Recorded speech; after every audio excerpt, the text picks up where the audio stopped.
It is the Savage Nation. It's 33 minutes after the hour across the universe, and the book is The Loudest Voice in the Room. They're not talking about Michael Savage.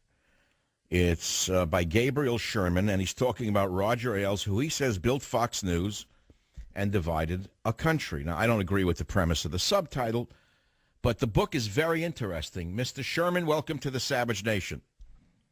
Thank you for having me. So, Gabe, should I call you Gabe, or how would you prefer to be addressed? Gabe is fine. My friends call me Gabe, so we can be friends. Let's try that. So, Gabe, you say that how the brilliant, bombastic Roger Ailes built Fox News and divided the country. I would disagree because you're arguing that the people didn't feel that way before Fox News came along. I would say that, no, the people just didn't have this outlet. That would be my way of looking at it. Well, I think my book, which traces the creation of Fox News all the way back to Roger Ailes' long career in politics, entertainment, and show business, I think part of what you're saying is right. Of course, America has been divided. We've been divided since the founding of the Republic.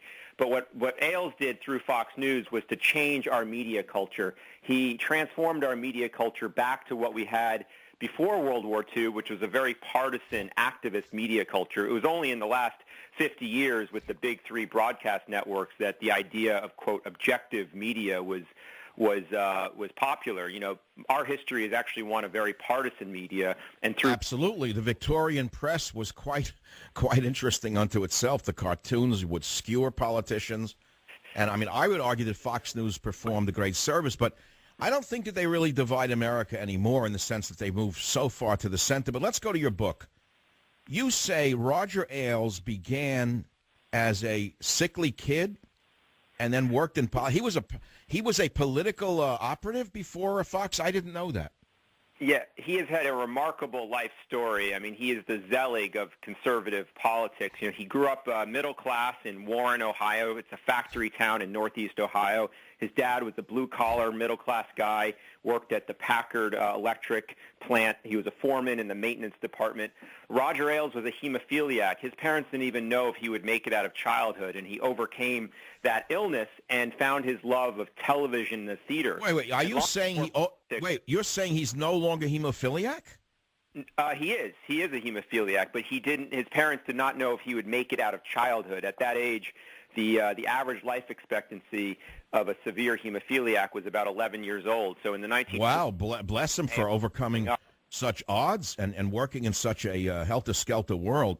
You look, your book is very, very detailed, and you have a lot to say, and I don't think you're going to be invited on Fox News. I don't think that any of them are going to have you on because you attack basically their boss. Have you been invited on Fox News with your book? Well, I'll answer that in two ways.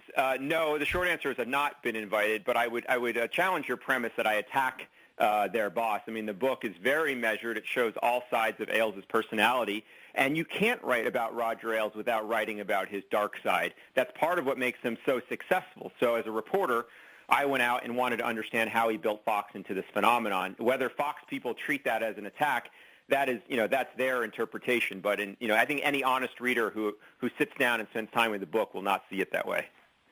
No, I understand. People misinterpret me, and they think I'm a bombastic right-wing host, which I can be. And yet the New Yorker interview of me saw a whole different side of me, many different sides. So I understand shades of gray. Believe me, I do that.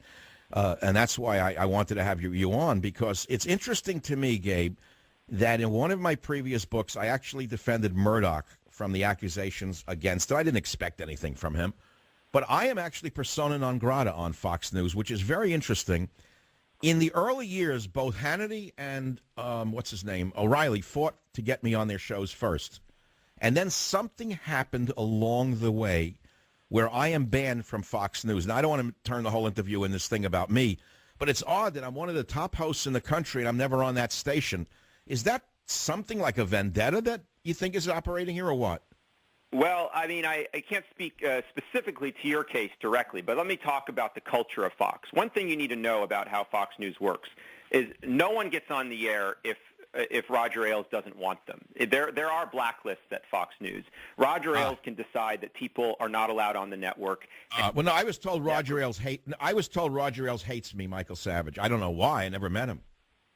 Well, I mean, I don't have any firsthand reporting about your relationship with Ailes, but the fact that you're not allowed on the network, I think, is indicative of the fact that there are blacklists and that you perhaps have gotten on the wrong side of people there. And I would add that your rivalry with Hannity is probably is another reason why they see you as a threat, and they'll no longer bring you on to talk about your ideas. I understand it's a business like any other, and one of their marionettes is my competitor, and I bested him in the latest ratings on big stations. Okay, fine. So let's go back to the book itself. I found something intriguing on page. I know you're shocked. I'm on page 323, and it really caught my eye, Gabe. Being a trained, let's say, academic at one point in my life, I look for detail. And in your chapter of the loudest voice in the room, you write this. A few weeks later, Ailes told Axelrod that he was concerned that Obama wanted to create a national police force. You can't be serious, Axelrod replied. What makes you think that? Then you write, Ailes responded by emailing Axelrod a YouTube clip from a campaign speech Obama had given on national service in which he called for the creation of a new civilian corps to work alongside the military on projects overseas. I don't think it was about projects overseas. I listened to that piece. I think it was about a separate national police force. Gabe, are you sure it's about military projects overseas? Well, that was my understanding. And are you saying that you share Ailes' belief that we're one step away from a national police state?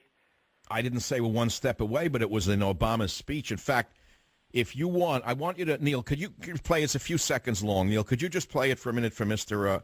Mr. Sherman? We cannot continue to rely only on our military in order to achieve the national security objectives that we've set. We've got to have a civilian national security force that's just as powerful, just as strong, just as well funded.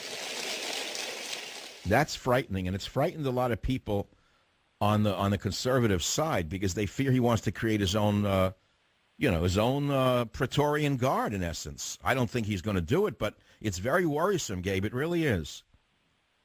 Well, I think the fact that you and many of your audience are worried about it is a testament to the strength of conservative talk radio. But I will say that if you watched Fox, and my book talks about sort of the limits of Fox's power, the reality that Ailes constructed during the 2012 election, while that was compelling to millions of conservatives, that reality did not fit the wider reality as American voters saw it. And I think that the weakness of Romney's candidacy was the fact that the reality that Fox pushed just did not resonate with enough people. And my book sort of ends on this note that Ailes, as a political strategist, and the message that he's able to construct ultimately is not a winning message. It's a losing message in this era of America. I would disagree with you on that. I think that Romney could have won the election. He won the first debate. And then there was a strange change in Romney where he literally threw the next two debates. Many of us think Romney was a fall guy and a straw man who was set up to lose. But that's a whole, conspiracy theory that no one could prove, and it's no point arguing about it. This is an interesting point as well, Gabe. You write that Gary Ginsberg, Rupert Murdoch's director of communications, was another pro-Hillary voice. It seems to me and many others that Fox is actually quite pro-Hillary, even right now, and that they've moved far, far, far from where they were, even to left of center. Many people feel they've moved to left of center. Would you agree or disagree with that? Well, Roger Ailes is no fan of Hillary Clinton. Now, that said, he has told people that I've spoken with that Hillary is he would see Hillary as a far better option than President Obama. But I don't think it's any stretch that you could argue that Fox is pro-Hillary. They're hammering her at every juncture on her involvement with the Benghazi terror attack, and they're sort of waiting for her to formally get into the 2016 race because they know she will make such a ripe target. But I think one idea that I'd love to talk about with you is Fox's relationship with the conservative movement and conservative talk radio, because I think there's sort of a popular notion that Fox is a conservative news network, and while that is true, it really is a reflection of Roger Ailes' politics. And Roger Ailes has made a career being a Republican political operative. And Fox News, as Roger Ailes runs it, exists to help in Rogers' view the Republican Party. So Fox News is not simply a conservative news network, and I think partly that may explain why people like you have trouble breaking through and kind of getting on Fox, because Hannity and other conservatives on Fox ultimately sort of exist to help the Republican Party. I'm glad you said that. Gabe, listen, I agree 1,000%. I've often said that many of them just repeat Republican talking points. I think the entire Fox network is sort of an arm, very much along the lines of the fact that many other networks are the arm of the Democrat Party. They are the voice of the Republican establishment party, and they don't want real, independent, conservative thought on that channel. Gabe, who is Bill Shine? Well, I was just going to make that point. I think it's really important for your listeners to know kind of how Fox works on the inside, because if they watch Fox News, they see, oh, well, we're just getting news. Well, in fact, it's much more complicated than that. Sean Hannity's longtime producer was an executive named Bill Shine. He was hired at the launch of Fox News in 1996, and he got promoted through the ranks. And now he is essentially Roger Ailes' number two. He's in charge of all of the prime time, all of the programming on Fox News. But what his value to Ailes is that if Ailes wants to push something onto Hannity's show, he will tell Bill Shine, and then Bill Shine will get that message to Hannity. So Sean Hannity, who prides himself on being an icon of the conservative movement, he goes on his show and he'll tell people that he's not registered Republican. In fact, he will kind of get Roger Ailes' talking points onto his show. And I think it's important for your listeners and conservatives in general to know that when they hear conservatives like Sean Hannity on Fox, they are actually getting talking points from Roger Ailes, who was, prior to launching Fox News, a longtime Republican GOP operative. Well, no, we know that. I mean, there's no question in my mind that he is basically a parrot for Republican talking points. And truthfully, my audience knows that, which is why I superseded him on so many of the big ABC, ex-ABC stations. People do hear. I got to disagree with you if you're saying something, maybe I'm misunderstanding it. I don't think the listeners are as naive as you may think. They do listen to talk radio very carefully, and they will crucify you if they feel that you're lying to them. Because one thing about talk radio, Gabe, we have no lights, no cameras, no action, no skirts, no lipstick, no legs. It's basically our ideas and our delivery that they're listening to. And if they detect through the old BS detector that you're giving them some malarkey, they're not going to listen to you very long. And I think that that's why the sun is set on Hannity's empire. That's why they moved him back. Let's talk about that for a minute. I don't want to make it that much about him, but he got bumped back, didn't he, at night, and they moved her in, Blondie, I forget her name, nice lady, I don't remember her name, but she's Megan. Megan's the star now, isn't she? Well, Megan's star is certainly rising at Fox News, Megyn Kelly's star. And I think what the sort of the primetime shuffle, one way to look at it is that Hannity's audience after the 2012 election dived. I mean, there was a severe shift in his audience, especially in the demographic that advertisers look at to make advertising decisions. And I think Ailes is looking for ways to sort of re-energize his primetime lineup, and Megyn Kelly, who was a rising star and wasn't so identified with the politics that Hannity was pushing, she's much more in the mold of a Bill O'Reilly, where she's not seen as simply advancing the interests of the Republican Party. Ailes thought that she would resonate and connect with a bigger audience. Yeah, but Bill O'Reilly's not pushing. What is Bill O'Reilly pushing other than Bill O'Reilly? He's a showman who I think even your book talks about the fact that he sees himself as an entertainer, and most of it's malarkey. I mean, you say that, I think, in your book in several different ways, don't you? Well, without a question, Bill O'Reilly is a brilliant television performer. Ailes himself calls O'Reilly a book salesman with a TV show. So Bill O'Reilly... Oh, that's awful. That's awful. Well, I know O'Reilly doesn't like me because I once called him leprechaun in a book I wrote, The Political Zoo, and he never forgave me. But does O'Reilly control that network to a greater extent than people would imagine, do you think? Yes and no. Bill O'Reilly controls Bill O'Reilly. He is really the one talent. He is the one person you see on screen on Fox News who can kind of do what he wants. His audience is so big, it's so stable that he doesn't have to follow Roger Ailes' marching orders the way Hannity and others do. But that said, O'Reilly doesn't really exert his influence beyond his show. His show is really his own turf. He just protects his turf. He doesn't stay late. Notably, he tapes his show not live. He tapes it at the end of the workday so he can get home to Long Island. So Bill O'Reilly's chief interest is protecting Bill O'Reilly. He's not he's not in there trying to tell Ailes what to do across the whole network. He's just really focused on his own turf. We're speaking with Gabe Sherman, author of an interesting book, The Loudest Voice in the Room, How the Brilliant, Bombastic Roger Ailes Built Fox News and Divided the Country. Gabe, when we come back, I want to ask you a related question, which will be, why do you think O'Reilly's radio show failed? Because, remember, he is a power in television, and I take my hat off to him for that, but he failed in radio, and I'd like to know your thoughts on that. I'll be right back on the Savage Nation. Welcome back to the Savage Nation, the most cynical voice in the room. We're talking with Gabe Sherman, author of the book, The Loudest Voice in the Room, How the Brilliant, Bombastic Roger Ailes Built Fox News and Divided the Country. And time is very short. Gabe, welcome back to the program. Gabe, tell us about the tension between Fox News and the Tea Party. Well, it's fascinating. At times Ailes has propped up and supported the Tea Party. He helped to build it, but he got a lot of flack from Republican Party insiders, including Karl Rove, that is veering Fox too far to the right. Unbelievable.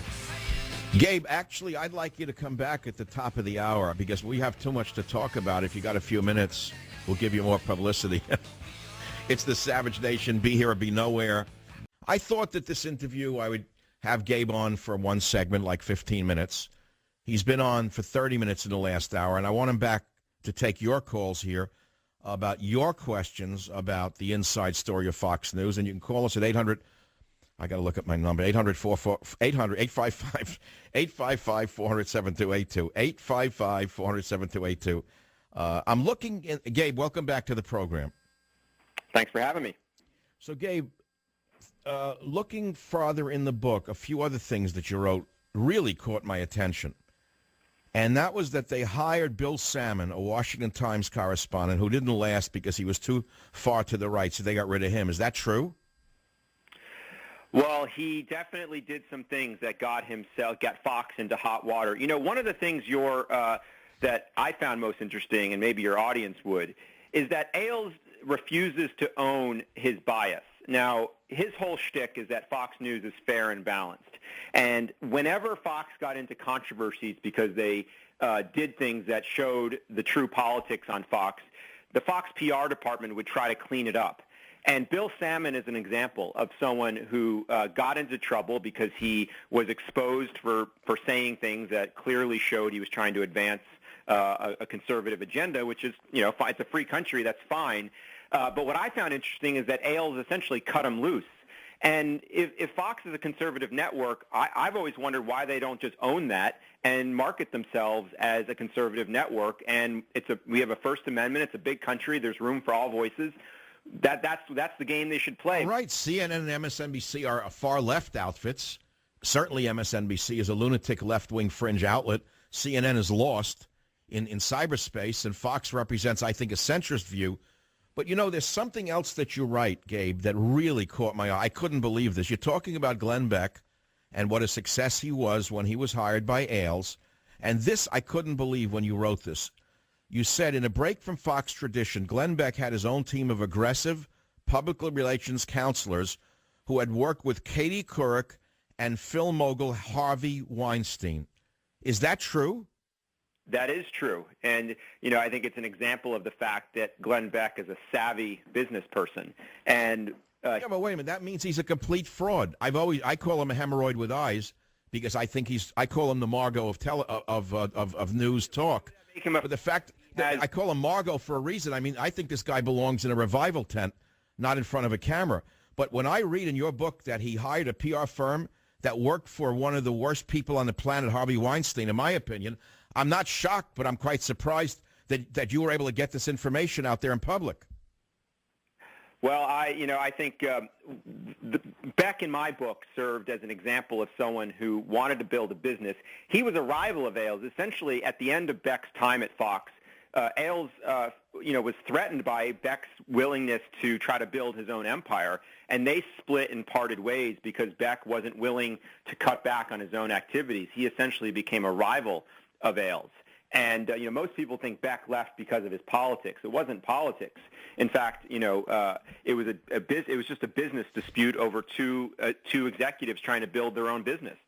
Now, isn't it true that Chris Ruddy's going to build a TV network as well? I mean, I don't think what I'm getting at is I think Fox is vulnerable to a real right-wing outlet.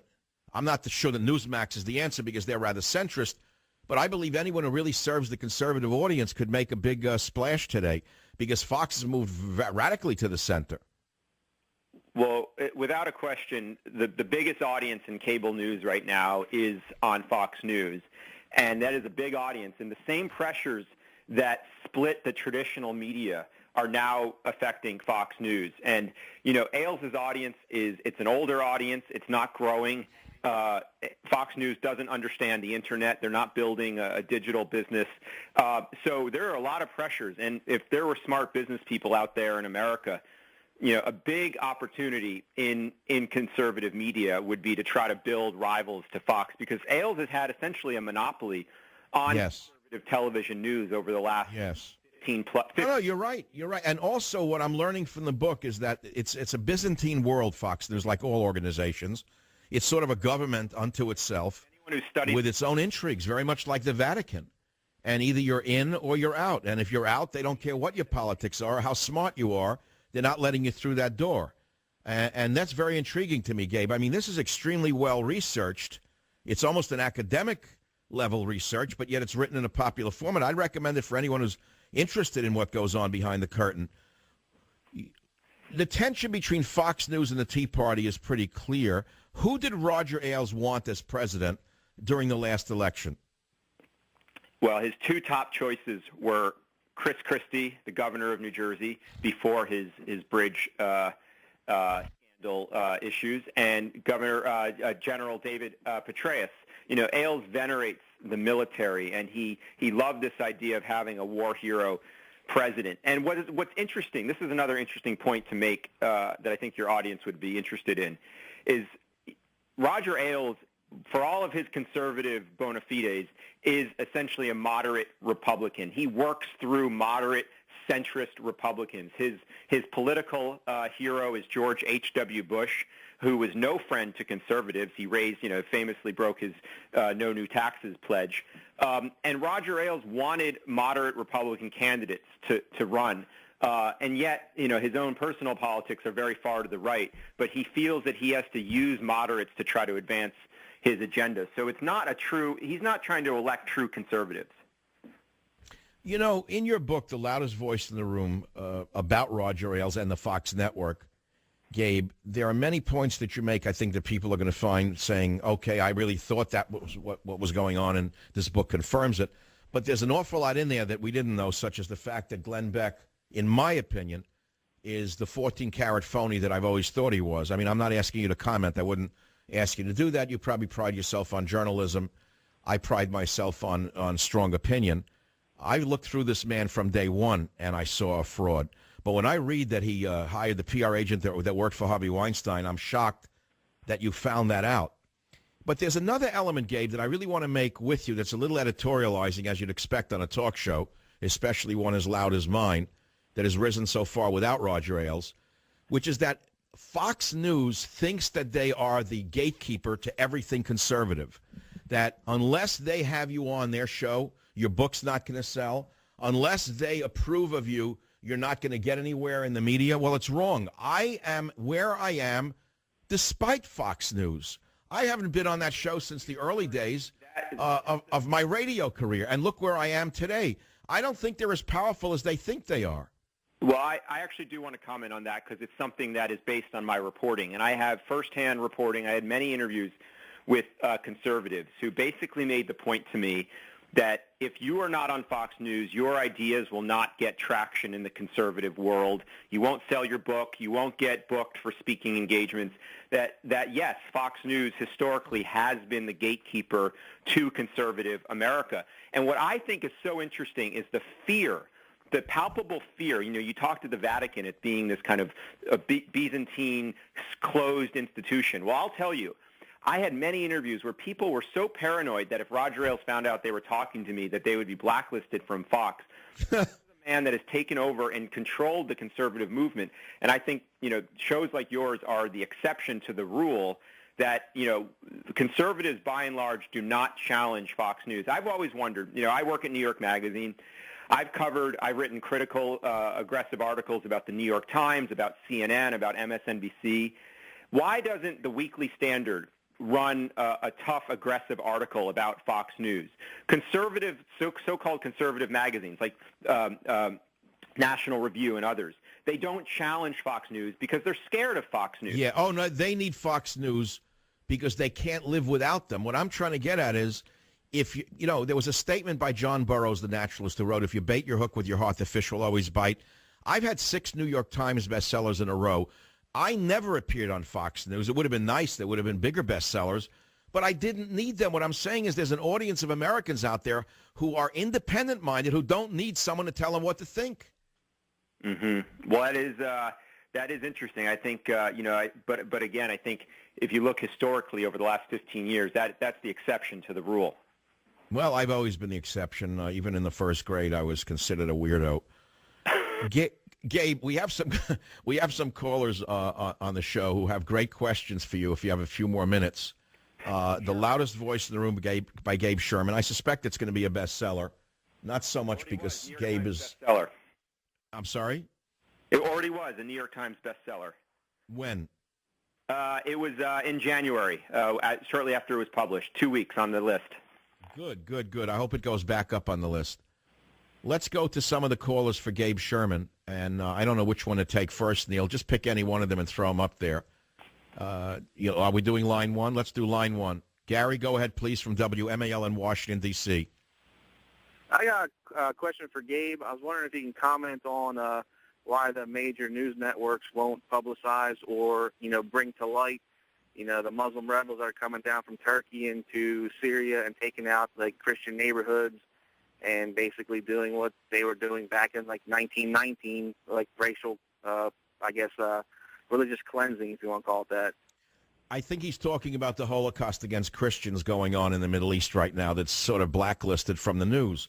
It's a very big topic that people want to hear about, Gabe. Any commentary on that? Is there a bias against this kind of reportage at Fox?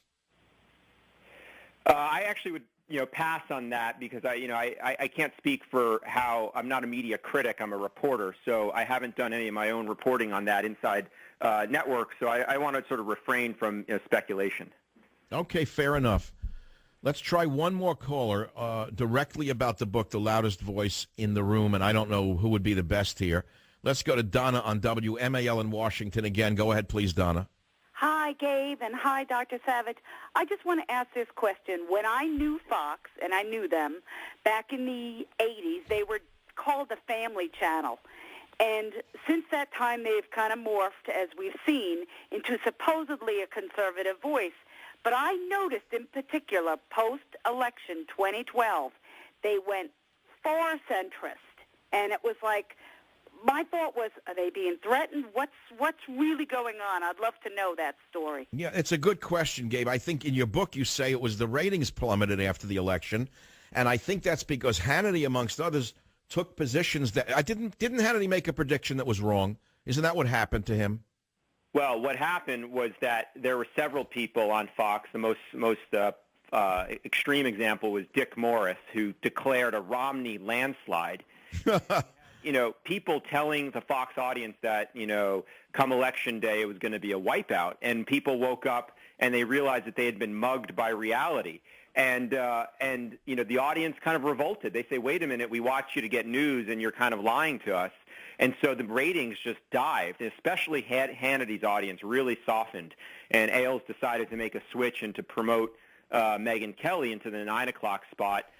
Because she did not have that baggage, and she was a rising star. I think you're right. In other words, one thing you can't do is mislead people, even unintentionally. Gabe Sherman's book is The Loudest Voice in the Room. Gabe, thank you for the time you spent with us today on the Savage Nation. Thanks for having me. You're welcome.